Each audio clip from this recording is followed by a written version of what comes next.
The Forbidden's encounter, the crystalline spires of Veer's capital, pierced the crimson sky like frozen screams, their surfaces reflecting the eternal twilight that had shrouded the planet since the Great Devastation. Within the obsidian palace at the city's heart, Princess Zephyra waited behind walls of shimmering energy, her violet eyes tracking the movements of guards who dared not meet her gaze. Marcus Thorne had never intended to become a prisoner. The human diplomat's shuttle had crash-landed during what should have been routine peace negotiations between the Terran Federation and the Virian Empire.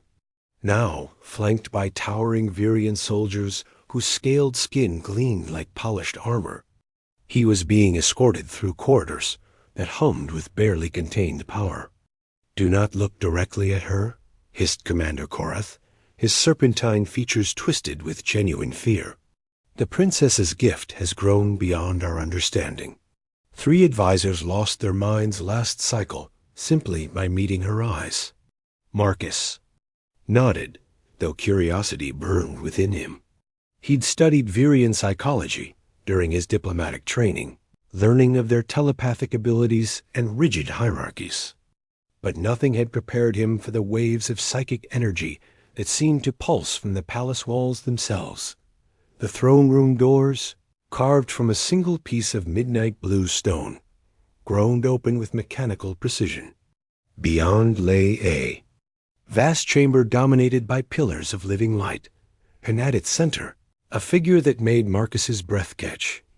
Princess Zephyra sat motionless on a throne of crystallized starlight, her form draped in robes that seemed to shift between dimensions. The force field surrounding her created prismatic patterns that danced across the chamber's walls, beautiful and terrifying in equal measure.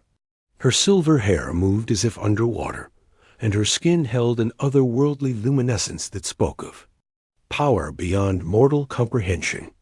"Another outsider seeks audience," Korath announced, his voice carefully neutral. "The human diplomat Marcus Thorne." Marcus felt the weight of her attention before she even turned toward him. When their eyes met, he expected pain, madness, the tearing sensation others had described.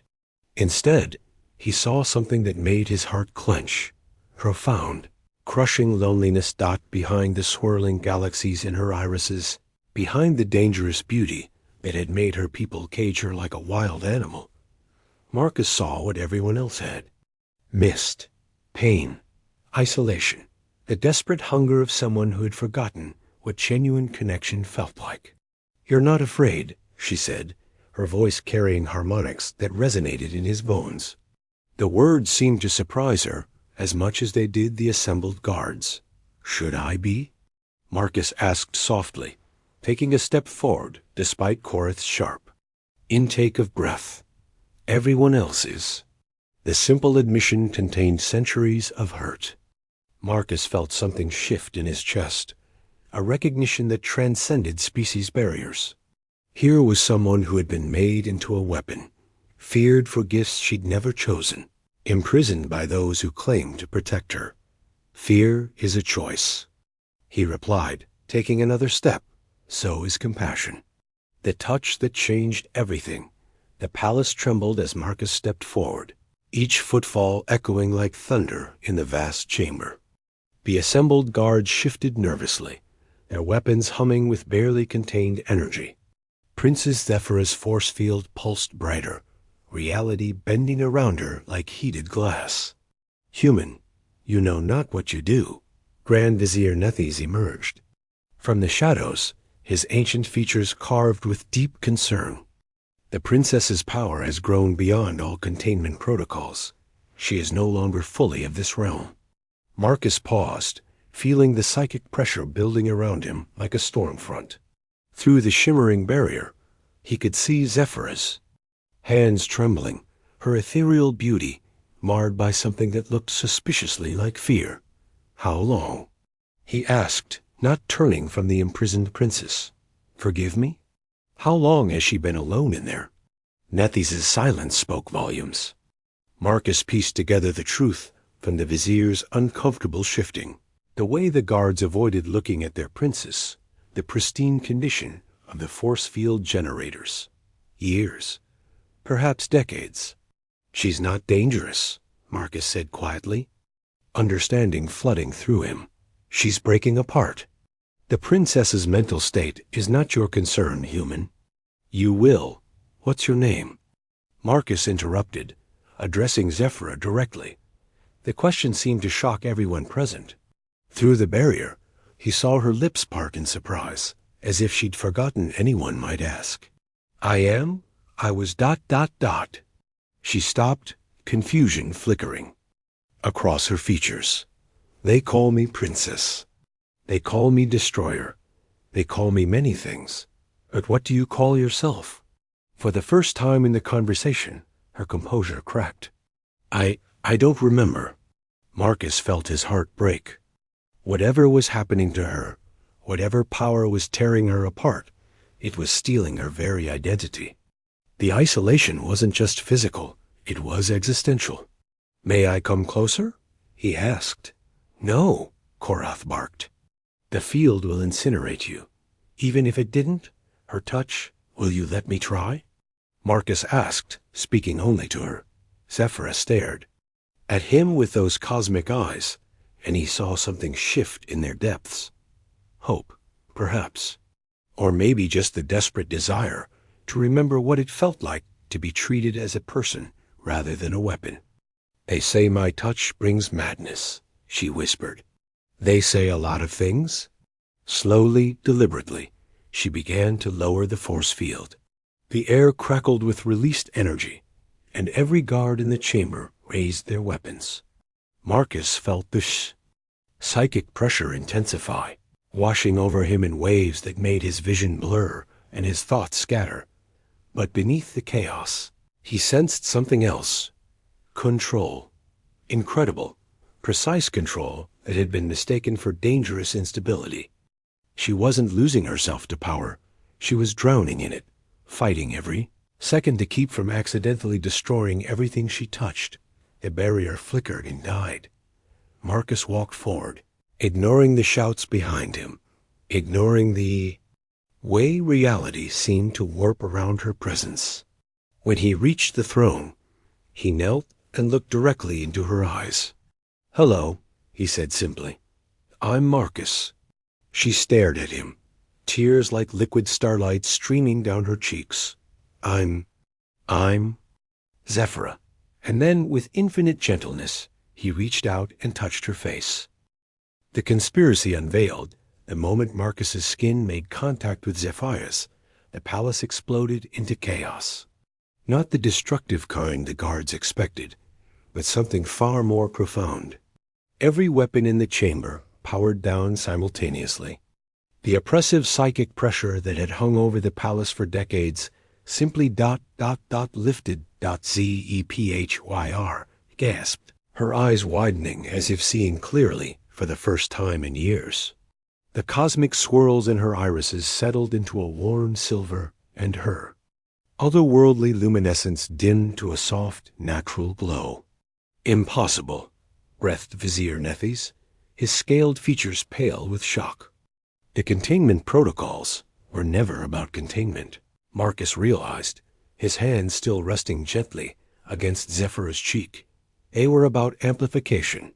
Around them, the palace's crystal walls began to dim, their previous harsh radiance softening to something almost welcoming. For the first time in memory, natural light began to filter through the obsidian windows. "What have you done?" Korath demanded, his weapon trained on Marcus despite its apparent malfunction. "I've shown her kindness," Marcus replied simply. "Something tells me that's been in short supply around here." Zephyra's voice, when she spoke, was different, clearer, more present. "The machines ... they were never to protect others from me. They were to protect me from..." She paused, pieces of suppressed memory clicking into place. "From the truth." "Princess, you must not..." Nethys started forward, but Zephyr raised her hand, and he froze mid-step. "I remember now," she said, her voice carrying new authority. "Before the isolation, before the fear, I remember asking questions about the war, about why our enemies seemed to know our troop movements, our supply lines, our weaknesses. Marcus felt the temperature in the room drop as understanding dawned. Someone's been feeding information to your enemies. More than that, Zephyra stood, her movements fluid and controlled. Someone needed me silenced. My telepathic abilities weren't just growing stronger, they were becoming more focused. I was beginning to read the minds of those closest to me. Nethys' expression shifted from concern to something colder. Princess, your isolation has addled your thoughts. Perhaps we should restore the protective barriers. Protective barriers that filled my mind with psychic feedback, making me appear unstable and dangerous. Zephyra's eyes blazed with newfound clarity. Barriers that prevented me from using my gifts to their fullest potential? Marcus saw the truth written across the vizier's features. You've been drugging her, haven't you? Not physically, but psychically. Using the containment field to scramble her thoughts, make her appear mad. The princess's power is beyond control, Korath insisted, but his voice lacked conviction. My power is perfectly controlled, Zephyra corrected. It always has been. Watch. She extended her hand toward a decorative sculpture across the room. Instead of the violent explosion of force everyone expected, the statue simply lifted, rotated, gently, and settled back into place with absolute precision. 50 years, she said, her voice heavy with grief and rage. 50 years of isolation, of believing I was too dangerous to touch, too broken to love, and all of it was a lie. Marcus felt her pain like a physical blow. Who benefits from keeping? You caged? Those who profit from our planet's endless war, she replied, her silver eyes fixed on Nethys. Those who have been selling our military secrets to the highest bidder while hiding behind the chaos of a mad princess, who might accidentally destroy the evidence. The vizier's hand moved toward a hidden weapon, but Zephyra was faster. With a gesture, she froze him in place, her telekinetic grip precise and unbreakable. The question now, she said, turning to Marcus with something like hope in her expression, is whether you're brave enough to help me expose the truth. Marcus stood, taking her hand in his. I think the better question is whether they're ready for what happens when the untouchable princess finally touches back. Breaking the chains, the revelation of Nethys' treachery sent shockwaves through the palace. But Marcus quickly realized the conspiracy ran far deeper than a single corrupt official. As Zephyra's true powers awakened controlled, precise, and devastatingly effective, they began to uncover a web of deceit that spanned generations. The war profiteers needed a scapegoat, Zephyra explained, as they made their way through the palace's hidden passages. Her newfound clarity was remarkable. Decades of forced confusion, lifting like morning fog. Someone to blame for intelligence leaks, for strategic failures, for the endless cycle of conflict that kept them wealthy. Marcus marveled at her transformation. Gone was the ethereal, untouchable figure from the throne room. In her place walked a woman of steel and starlight, every movement purposeful, every gesture controlled. The psychic crown that had once seemed like a burden now appeared as what it truly was, a tool of incredible precision. The medical bay, she continued, leading him down a corridor lined with bioluminescent panels. They'll have records of the psychic modulators they've been using on me, evidence of how they've been manipulating my neural patterns. They found more than evidence. Dr. Valix, the palace's chief medical officer, was in the process of destroying files when they arrived. His six-fingered hands moved frantically across holographic displays, deleting decades of research. Princess, he stammered, his reptilian features blanching. I thought you were in your chambers. The vizier said. The vizier is currently considering his life choices, Zephyra interrupted smoothly. As should you. Marcus watched in fascination as she approached the doctor. There was no violence, No dramatic display of power. Instead, she simply placed her hand on his forehead and closed her eyes. "You've been feeding me neural dampeners for 30 years, she said, her voice eerily calm. "Drugs designed to fragment my thoughts, make me appear unstable. But you also documented everything, didn't you? Scientific curiosity overriding loyalty. To your conspirators. Double quotes. Dr. Valex's body went rigid. The backup files.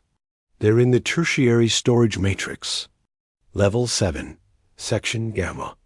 But Princess, you must understand. I understand perfectly." She released him, and he collapsed to the floor, unconscious but breathing. "You turned me into a laboratory experiment to serve someone else's agenda."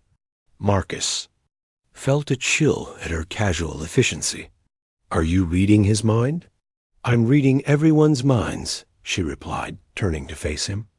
"Every guard, every servant, every official in this palace. Do you know what I'm finding, Marcus?"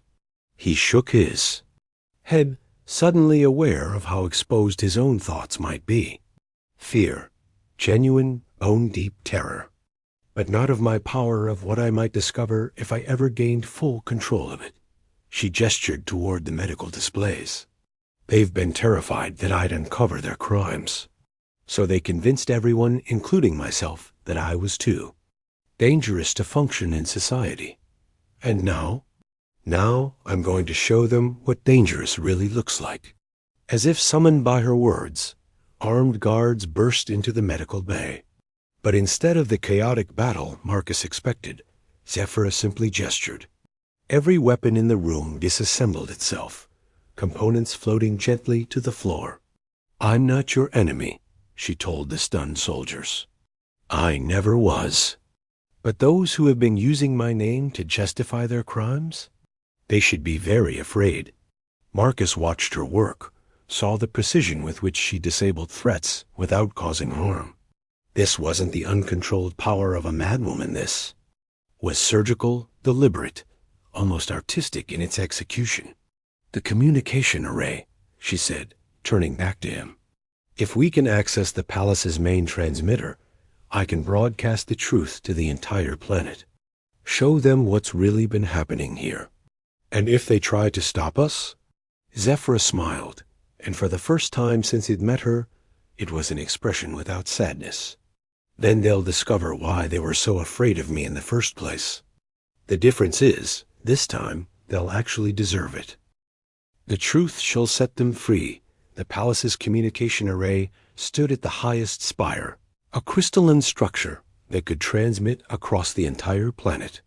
As Marcus and Zephyra ascended the winding stairs, they could hear the chaos building. Below, guards shouting, alarms wailing, the sound of a regime scrambling to maintain control. "They're evacuating the upper levels," Zephyra observed, her enhanced senses picking up movement throughout the palace. "Korath is attempting to organize a final defense, but most of the guards are refusing to raise arms against me." Marcus wasn't surprised. Word was spreading quickly through the palace that their supposedly mad princess was not only lucid, but had exposed a conspiracy that reached the highest levels of government. The sight of her walking freely, in complete control of her abilities, had shattered decades of carefully constructed lies. "There," she pointed to a sealed doorway marked with hazard symbols. "The primary transmitter. They've locked it down." But the door dissolved at her touch, metal simply ceasing to exist in a perfectly controlled display of molecular manipulation. Inside, the communication array hummed with power, its central console surrounded by walls of data streams and quantum relay nodes. Marcus watched in awe as Zephyra approached the main interface, her hands moving with practiced efficiency. "I haven't just been sitting idle in that throne room," she explained, noticing his expression. "I've been learning, studying, preparing for this moment, even when I wasn't sure what this moment would be. The transmission will reach every major city on Vire, every city, every military outpost, every government facility. And thanks to the quantum entanglement network, several neighboring systems as well. She paused, fingers hovering over the activation controls. Are you ready to watch a world change? Marcus nodded as she began the broadcast. Across Vire, screens flickered to life. In homes, in government buildings, in military installations, citizens looked up to see their princess, as she truly was not the mad, dangerous creature of legend, but a woman of remarkable composure and strength. My people, Zephyra began, her voice carrying across the planet. I am Princess Zephyra, and I am not your enemy. For 50 years, I have been imprisoned, not to protect you from me, but to protect those who profit from our suffering from the truth. She gestured, and holographic displays materialized around her, showing the medical records, the financial transactions, the communications between Virian officials and enemy forces. You have been told that I am mad, that my power is uncontrolled, that I am too dangerous to walk among you. These are lies, spread by those who have been selling our military secrets, prolonging our wars, and growing rich from the blood of our soldiers. The evidence was overwhelming. Decades of treason, of calculated manipulation, of using fear to maintain power. Marcus watched the data streams, saw the irrefutable proof of corruption that reached the highest levels of government. But perhaps, most importantly, Zephyra continued, you have been told that power without compassion is strength, that isolation is safety, that fear is wisdom. A human showed me otherwise. She turned to Marcus, and he saw something in her eyes that made his heart soar, not the desperate loneliness of their first meeting, but genuine warmth, hope, and something that might have been love. His name is Marcus Thorne, and he did something no one on my world has done in half a century. He chose to see me not as a weapon, but as a person. He chose compassion over fear. The broadcast continued for another hour, revealing the full extent of the conspiracy, naming names, providing evidence that would lead to arrests and trials. But Marcus found himself focused on something else entirely. What happens now? He asked as the transmission ended. Now we rebuild, Zephyra replied. We end the wars, expose the corruption, and create a government that serves the people rather than exploiting them. She paused, taking his hand. We show them that power guided by compassion is stronger than power guided by fear. And us? Her smile was radiant. That depends. Are you interested in helping reshape a world? Marcus looked out at the planet below, at the cities where even now, people were pouring into the streets, celebrating the end of decades of deception. He thought about the woman beside him, no longer untouchable, no longer imprisoned by the fears of others. I can't think of anything I'd rather do, he said. Together, they watched as Vire began to heal, as the light of truth replaced the darkness of lies, as compassion finally conquered fear. The untouchable princess had been freed, not by the destruction of her cage, but by the simple recognition of her humanity. And in that recognition, both their worlds had found salvation.